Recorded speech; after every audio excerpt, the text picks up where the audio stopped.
Hello guys, welcome to my channel maths radiation. Hello students, आज के video में हम देखने वाले हैं एक्सरसाइज 11.3, उसका क्वेश्चन नंबर 5। क्वेश्चन नंबर 5 कुछ ऐसा है कि find the vector and the cartesian equation of the plane that passes through the point 1, 0, -2 and normal to the plane is I cap plus J cap minus 2 cap. अच्छा, ये कौन सा form है ना, वो आइडेंटिफाई करो, because it will be very easy for you. अगर आपको पता चल जाता है कि कौन सा फॉर्म है, ये वो वाला फॉर्म है कि passing through point,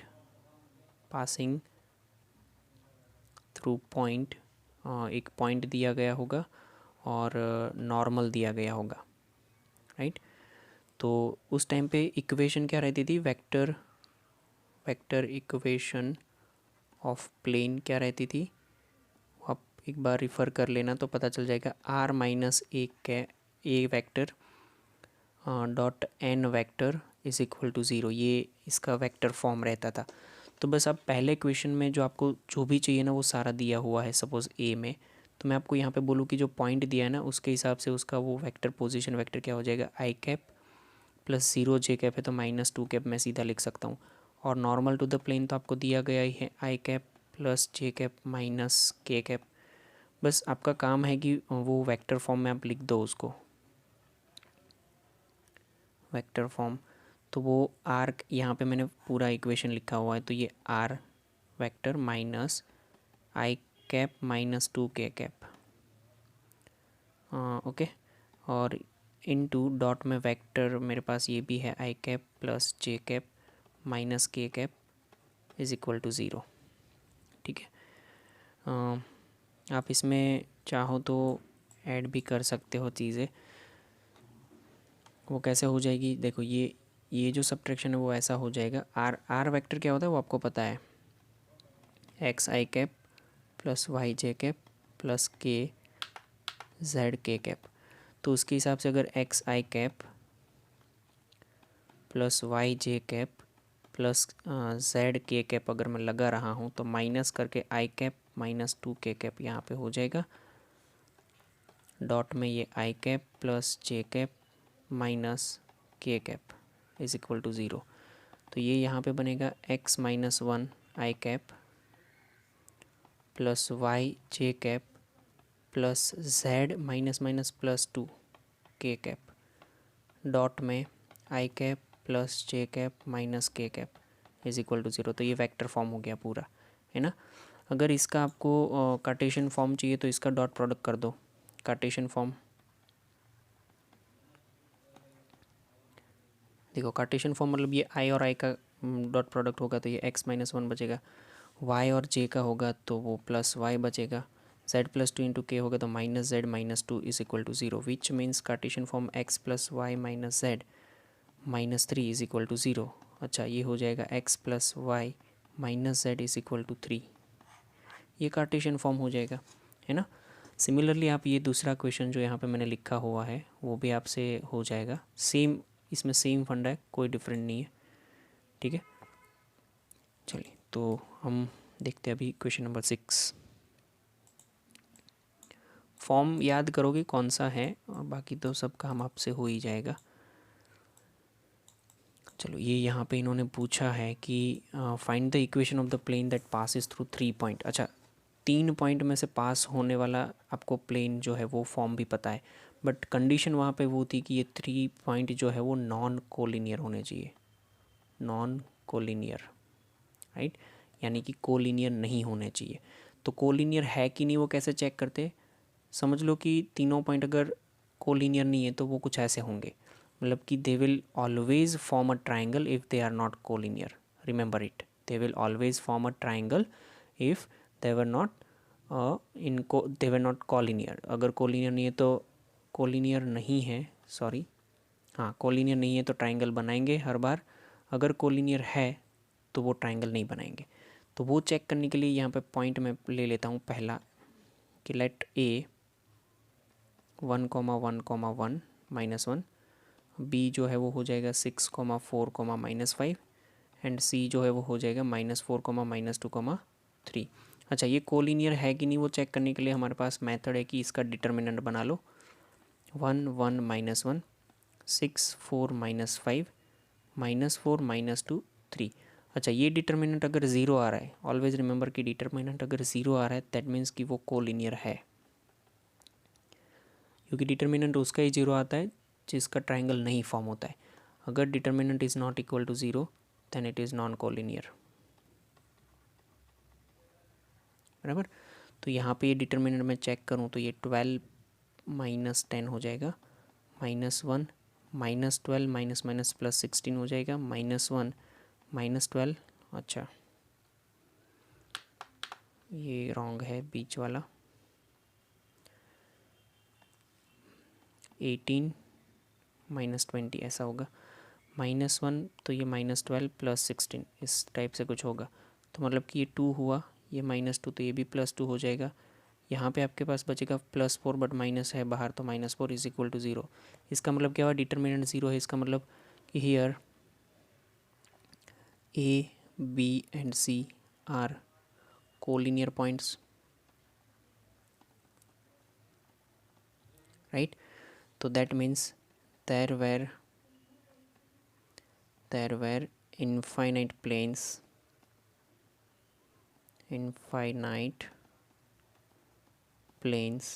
possible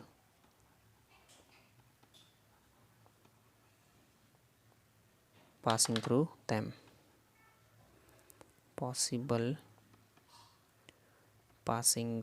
because collinear का मतलब ये हुआ कि वो एक लाइन पे है, एक लाइन पे है तो मतलब बहुत सारे प्लेन बनेंगे। ये हमने एक डिस्कशन कर लिया है ऑलरेडी, राइट, लाइक दिस, बहुत सारे प्लेन बनेंगे, बहुत सारे। थोड़ा 3D में सोचना पड़ेगा आपको, बहुत सारे बनेंगे, पासिंग थ्रू दैम। ओके, तो अगर मतलब नेक्स्ट क्वेश्चन जो है उसमें आप ट्राई करो, 6 नंबर का दूसरा जो क्वेश्चन है उसमें मेरे पास पॉइंट्स ये है, ए पॉइंट है 1,1,0, बी पॉइंट है 1,2,1 एंड सी पॉइंट है -2,2, -1। अच्छा, तो ये 1,1,0, 1,2,1, -2,2, -1। तो ये अगर डिटर्मिनेंट चेक करूँ तो 1, ये -2 -2 -1, -1 +2 प्लस में तो ज़ीरो है तो मैं कुछ नहीं चेक कर रहा हूँ, ये -4 हो जाएगा और ये +1 -1 हो जाएगी, is equal to -5 which is not equal to zero. तो इसका मतलब ये हुआ कि तीनों पॉइंट नॉन कोलिनियर है, that means that should be a single plane. A, B, C are non-collinear points,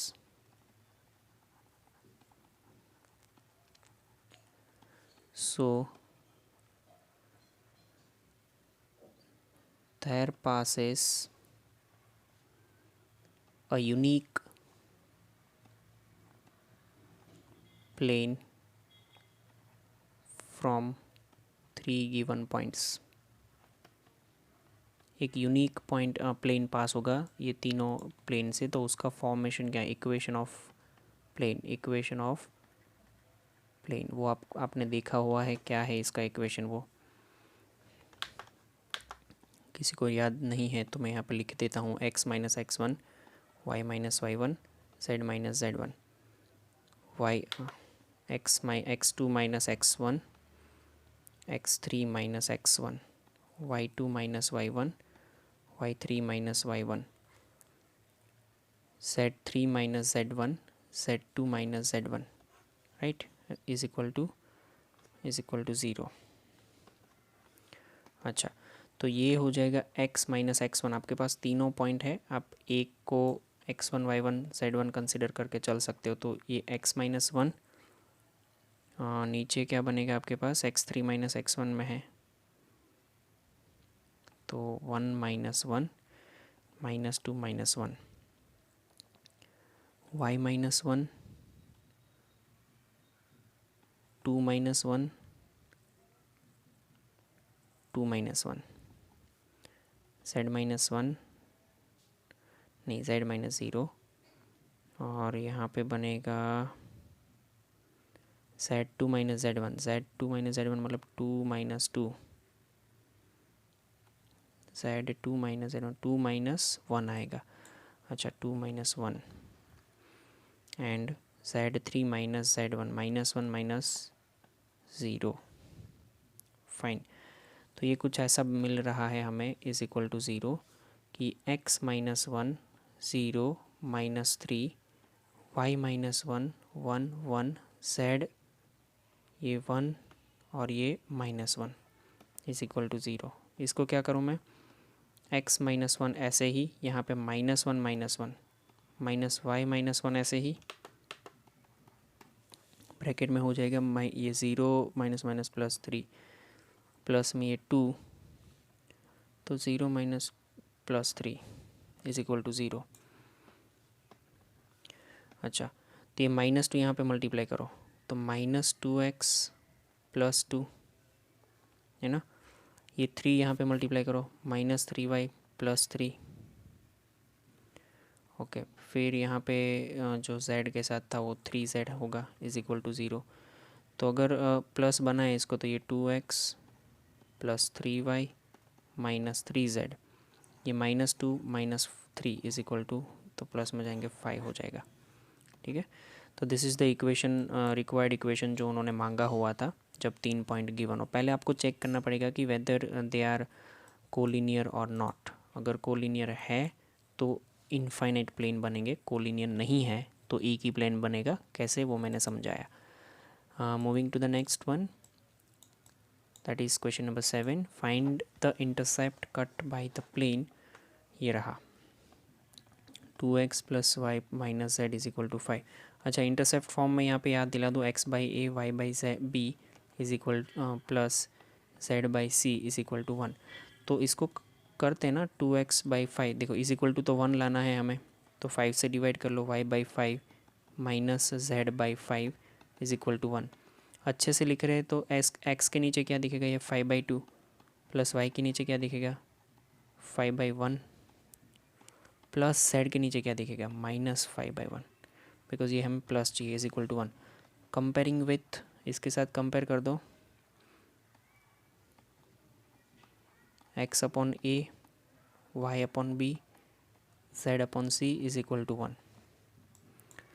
तो यहाँ से you will get a is equal to 5/2, b is equal to 5/1 यानी 5 itself, and c is equal to -5।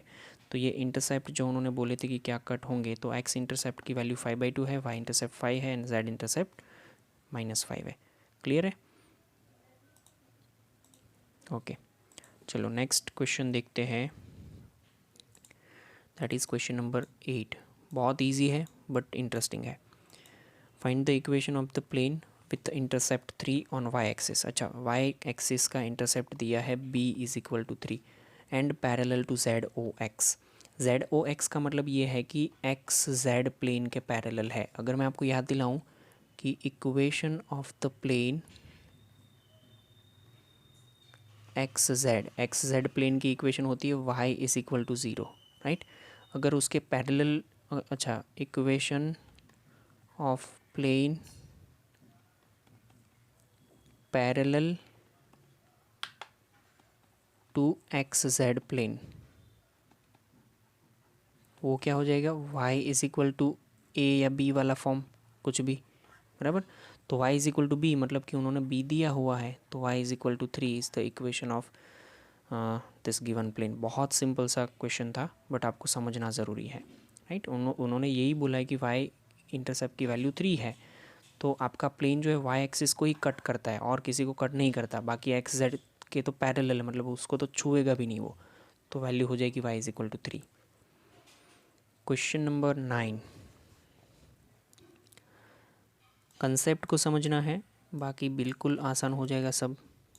देखो again, find the equation of the plane through the intersection of the plane. अच्छा, ये line में ही है सब कुछ, जितना हमने पढ़ा हुआ है जो सीक्वेंस में वही आ रहा है, दो प्लेन के इंटरसेक्शन में से पास होता हो और उसका एक पॉइंट गिवन हो। तो वैसा अगर मैं यहाँ पे इक्वेशन लिखूँ कि उसका क्या होता है, तो ये पहला प्लेन समझ लो a1x plus b1y plus C1Z minus D1 होता, और उसके इंटरसेक्शन में से पास होने वाला ये ऐसे lambda A2X plus B2Y plus C2Z minus D2 is equal to 0, ये फॉर्म है हमारा, बराबर।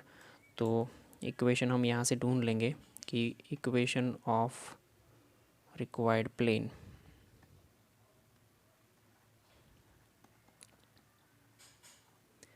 तो इक्वेशन ऑफ रिक्वायर्ड प्लेन क्या हो जाएगा, ये यहाँ पे लगा रहा हूँ मैं, 3x minus y plus 2z minus 4 plus lambda x plus y plus z minus 2 is equal to 0। तो यहाँ से ये कुछ ऐसा बनेगा, 3x प्लस 1, नहीं क्या बनेगा, 3 plus lambda bracket x minus, अगर मैं माइनस ही लिखते हैं, प्लस कर देते, 1 माइनस लैम्बडा माइनस 1 y, और ये z लैम्बडा और 2, तो ये 2 प्लस लैम्बडा z, और माइनस 4 माइनस 2, तो इसको लिखेंगे प्लस 4 में minus 4 minus 2 lambda is equal to 0। ठीक है, अब ये जो इक्वेशन है प्लेन का वो पास हो रहा है कोई पॉइंट में से, तो इट इज़ पासिंग थ्रू, देखो पासिंग थ्रू क्या है, 2,2,1, तो ये वैल्यू x और y और z की जगह पे लगा सकते हो, तो 3 प्लस लैम्बडा ब्रैकेट में ये 2 प्लस लैम्बडा माइनस 1 ब्रैकेट में 2 plus 2 lambda into 1 minus 4 minus 2 lambda is equal to 0, बराबर।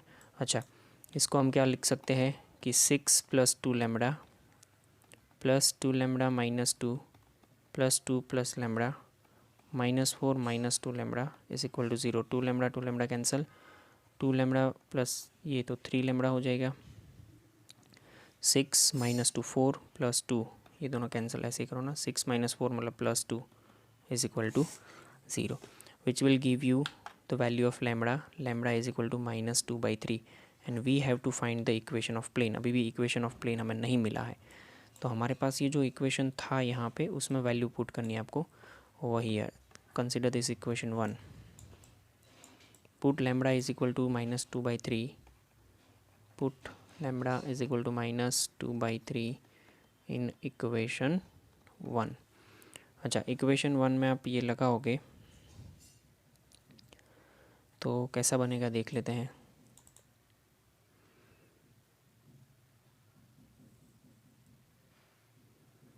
हमारे पास ये है 3 प्लस लैम्बडा x, अच्छा मैं ये ऐसा कुछ लिख रखूँ तो लिख पाऊँगा, 3 minus 2/3 x plus minus 2/3 minus 1 y plus 2 minus 2/3 z plus minus 4 minus 2 minus 2/3 is equal to 0।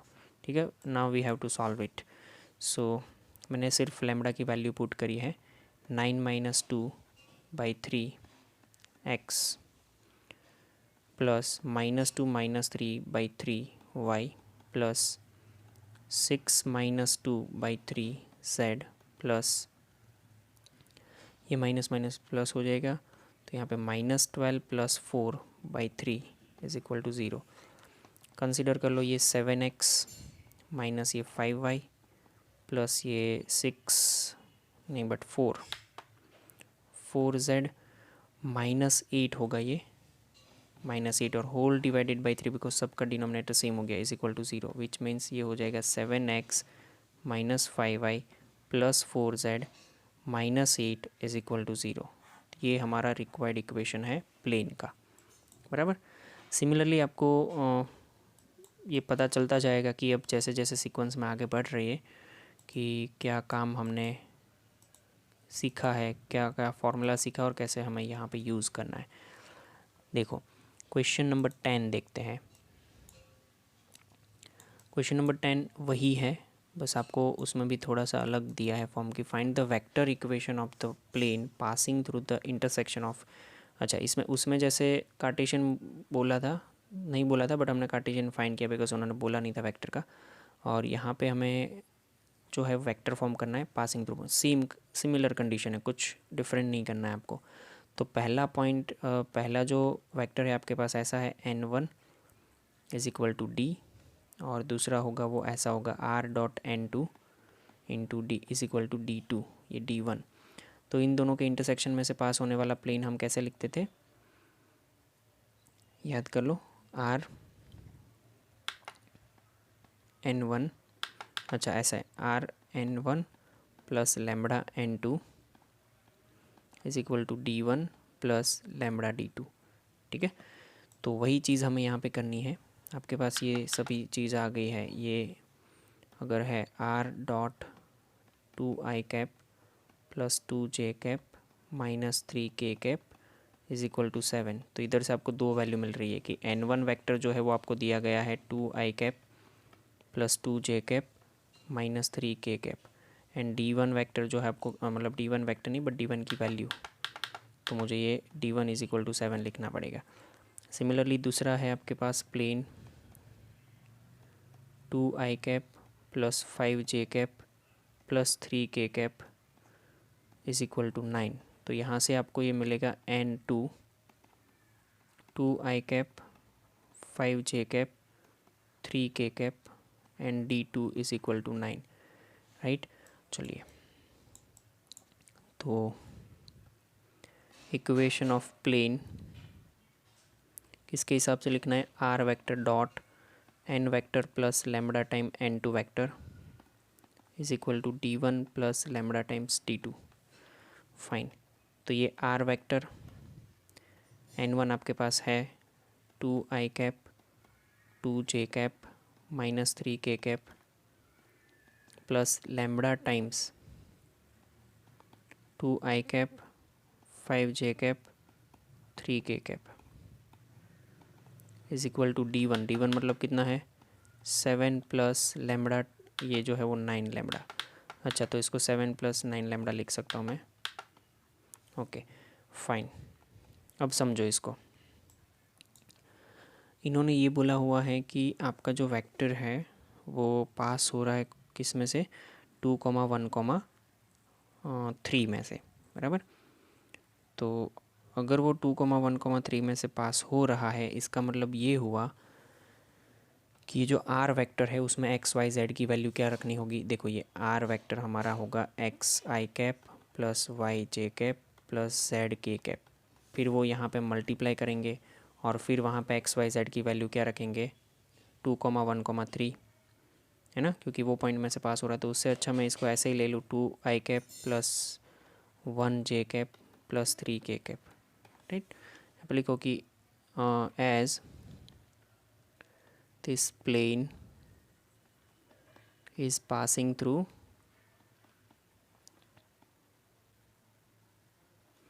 Passing through क्या लिखा हुआ है उन्होंने 2,1,3, your r vector should be 2i plus j plus 3k।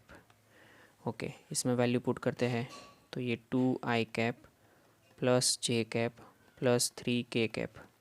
Okay, अब इनका वो एडिशन हो जाएगा। कैसे होगा वो addition, 2 plus 2 lambda i 2 plus 5 lambda j plus minus 3 plus 3 lambda k is equal to 7 plus 9 lambda.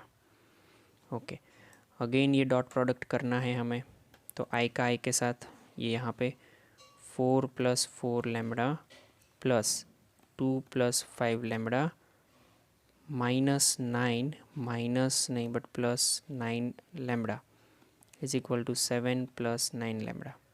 अच्छा, 9 लैम्बडा तो कैंसिल हुआ। फाइन, क्या बचा है 4 plus 5 9 lambda, again value 4 plus 2 6 minus 9 minus 3 बनेगा, उधर जाएगा तो प्लस 7 प्लस 3 मतलब कि 10, मतलब कि लैम्बडा की वैल्यू आपको मिली है 10/3। ओके फाइन, तो ये 10/3 वाली वैल्यू जो है वो हम ऊपर ही रख देंगे जहाँ पे हमारे पास क्वेश्चन ये था, कौन सा वाला, हाँ ये वाला, दिस वन, ठीक है, इक्वेशन 1। तो उसमें आपको सिर्फ अभी आर वेक्टर बनाना पड़ेगा। Put lambda is equal to 10/3 in above equation, but अभी आपके पास ये आर वेक्टर जो है उसकी वैल्यू कुछ नहीं होगी, वो सिर्फ आर वेक्टर होगा। बाकी की चीज़ें क्या थी, 2 + लैम्बडा आई कैप प्लस 2 प्लस कितना था, अच्छा 2 + 2 लैम्बडा एंड 2 + 5 लैम्बडा, ऐसा है ना, 2 + 2 लैम्बडा 2 + 5 लैम्बडा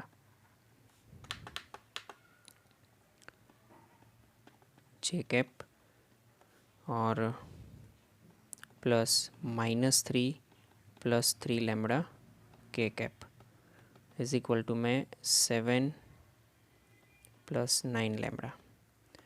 इसी कोई नहीं, इसमें वैल्यू ही पुट करनी है सिर्फ आपको।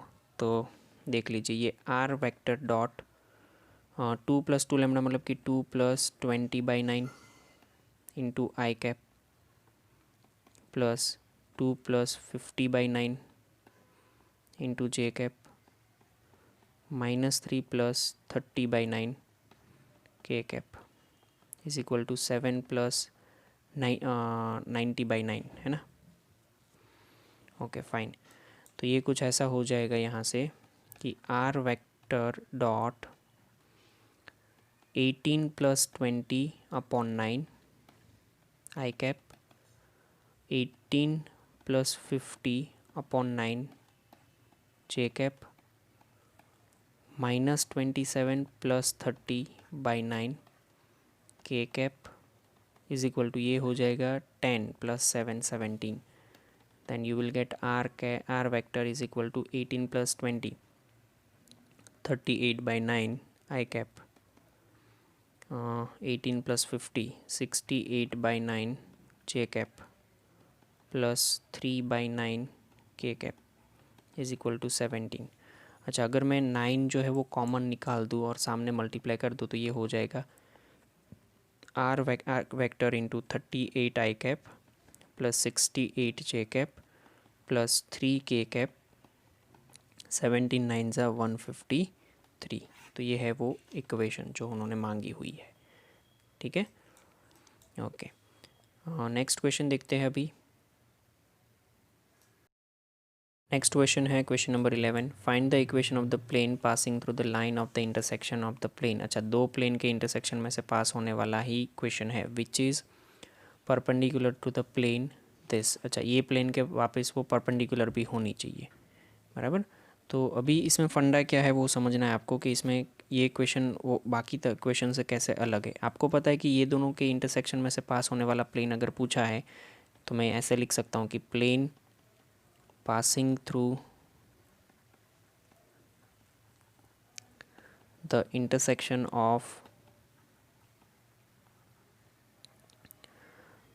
प्लेन्स, दो प्लेन जो हमें दिए गए हैं कौन से हैं, P1 अगर मैं लिखूँ तो x + y + z -1 is equal to 0 and P2 अगर मैं लिखूँ तो 2x + 3y + 4z -5 is equal to, ये दोनों के इंटरसेक्शन में से पास होने वाला प्लेन हम कैसे लिख सकते हैं, आपको पता है वो इक्वेशन अभी हमने आगे देखा है ना, x + y + z -1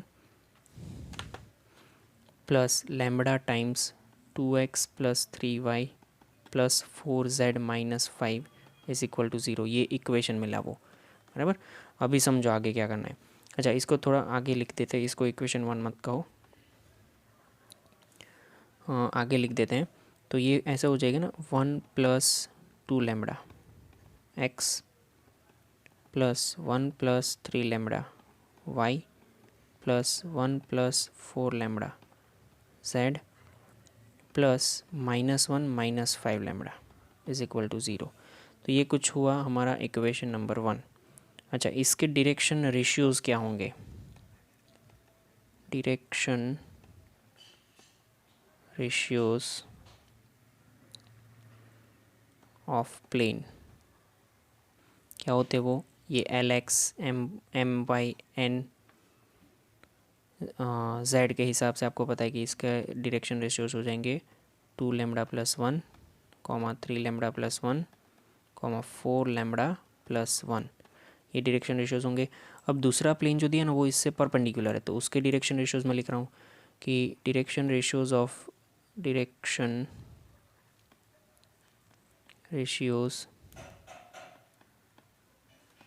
of plane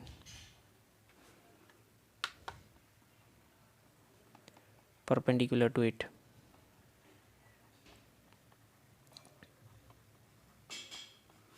is nothing but, क्या दिए है वो, एक्स प्लस प्लेन हमारा ऐसा है कुछ, देखना आप है ना, x minus y plus z is equal to 0। तो इसका अगर मैं लिखूँ तो वो क्या हो जाएगा, 1 - 1 एंड 1, बराबर। अब दोनों प्लेन क्योंकि परपेंडिकुलर है तो दोनों का डॉट प्रोडक्ट क्या करना होगा, 0, बराबर है।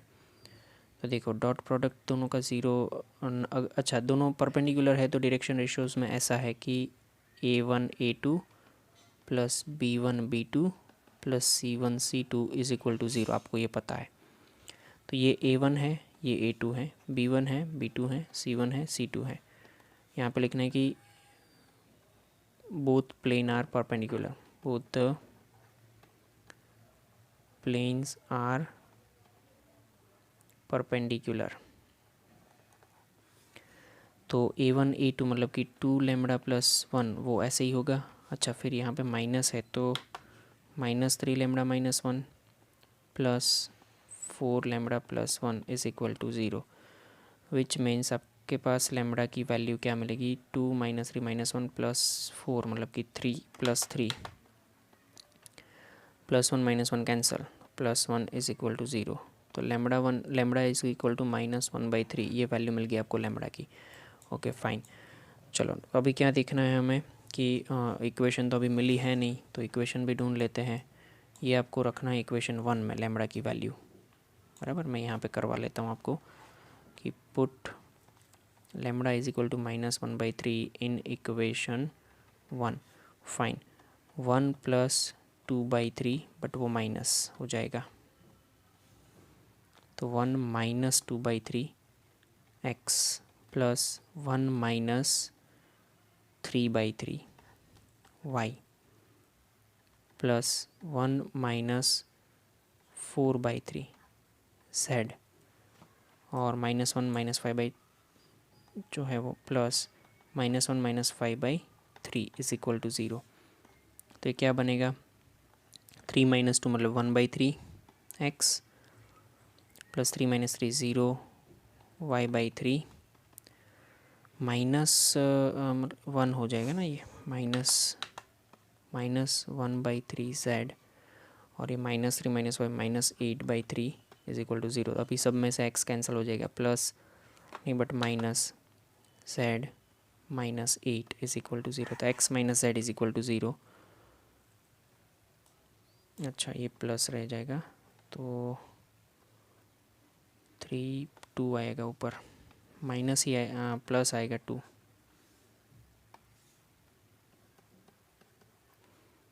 तो प्लस में 2, बराबर। ये रिक्वायर्ड इक्वेशन है हमारा। Now we are going to discuss next question, that is question number 12। अच्छा देखो, find the angle between two plane, वो उन्होंने बोला हुआ है। तो ये बहुत सिंपल सा क्वेश्चन है।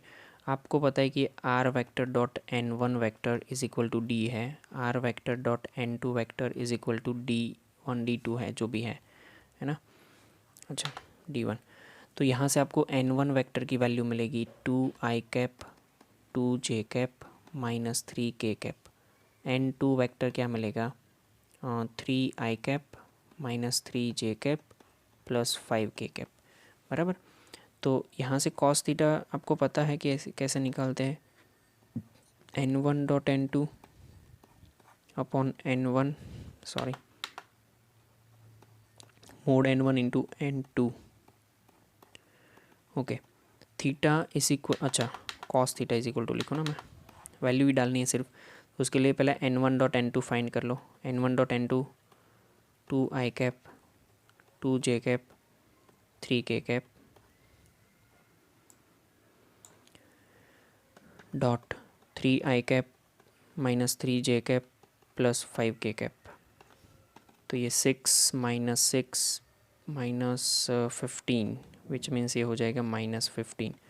वैल्यू अभी यहाँ पे रखनी है आपको, बट उसके लिए पहले n1 का मोड निकाल दो, विच इज़ 4 + 4 + 9, मतलब कि क्या हो जाएगा 8 + √17। और n2 का मोड क्या हो जाएगा 9 + 9 + 25, विच मीन्स ये हो जाएगा 43। तो बराबर है, यहाँ पे वैल्यू डाल दो अभी -15 √17 इंटू √43 मोड के अंदर। तो ये कुछ हो जाएगा 15/√17 इंटू √43। आप दोनों को मल्टीप्लाई भी कर सकते हो। तो थीटा इज इक्वल टू ये 15 कॉस इनवर्स 15 अपॉन मल्टीप्लिकेशन 731 मिल रहा है। तो ये आंसर है, बराबर। सिंपल है, कुछ नहीं था वैसे। अच्छा, अभी जो नेक्स्ट में करना है ना, वो आपको ध्यान से समझना है। 13 नंबर का क्वेश्चन, बहुत सारे दिए हुए हैं, मैं आपको 1-2 करवाऊँगा, बाकी तो सब इजी है। In the following case determine whether the given planes are parallel और perpendicular and in case they are neither, मतलब कि पैरेलल भी नहीं है और परपेंडिकुलर भी नहीं है, find the angle between them.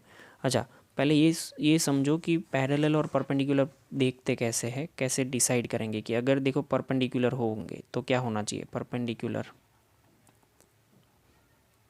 तो कंडीशन ये है कि A1 A2 B1 B2 C1 C2 is equal to 0। और पैरेलल के लिए कंडीशन ये है A1/A2 is equal to B1/B2 is equal to C1/C2। ये पैरेलल के लिए कंडीशन है। अगर ये दोनों में से कोई कंडीशन सेटिस्फाई हो रही थी तो आइदर दे आर परपेंडिकुलर और पैरेलल। अगर ये दोनों में से एक भी कंडीशन सेटिस्फाई नहीं हो रही है, दैट मीन्स कि वो प्लेन ना तो पैरेलल है ना तो परपेंडिकुलर है, फिर उनके बीच में आपको फाइंड करना है एंगल उसके बीच का, राइट। तो सबसे पहला क्वेश्चन जो है वो मैं यहाँ पे करवाता हूँ। देखो सपोज ये 7x + 5y + 6z is equal to -30। तो मतलब यहाँ से A1 B1 C1 की वैल्यू 7 5 6। दूसरा प्लेन है 3x - y - 10z + 4 is equal to 0। A2 की वैल्यू 3, B2 की वैल्यू -1, C2 की वैल्यू -10, बराबर। तो परपेंडिकुलर है कि नहीं वो चेक कर लेते लिए पहले। For the perpendicular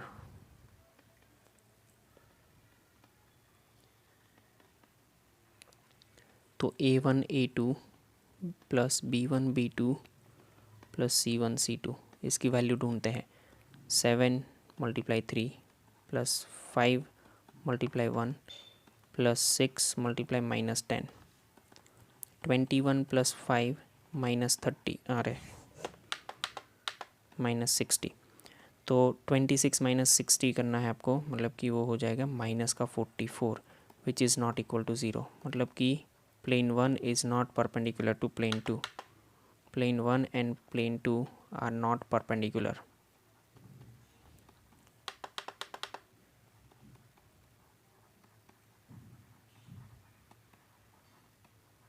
okay, parallel के लिए देख लेते हैं। For parallel check, for parallel check fine. तो A1/A2 is equal to B1/B2 is equal to C1/C2 होना चाहिए, ये होना चाहिए। तो पहले A1/A2 कर लेते हैं। A1/A2 मतलब क्या हो जाएगा। अच्छा, मैं ऐसे लिखूँ तो भी कोई दिक्कत नहीं है, पता चल ही जाएगा आपको कि पहले ये 7/3 5/-1 6/-10 आपको देख के पता चल रहा है कि दे आर नॉट इक्वल, मतलब कि plane 1 is not parallel to and P2 are not parallel. ठीक है, चलिए। तो अभी पैरेलल और वो नहीं है तो एंगल कैसे निकालते हैं। cos theta is equal to A1 A2 + B1 B2 C1 C2, नीचे ये मोड के अंदर √A1² B1² C1², दूसरे में है A1² B1² B2 A2 C2², बराबर।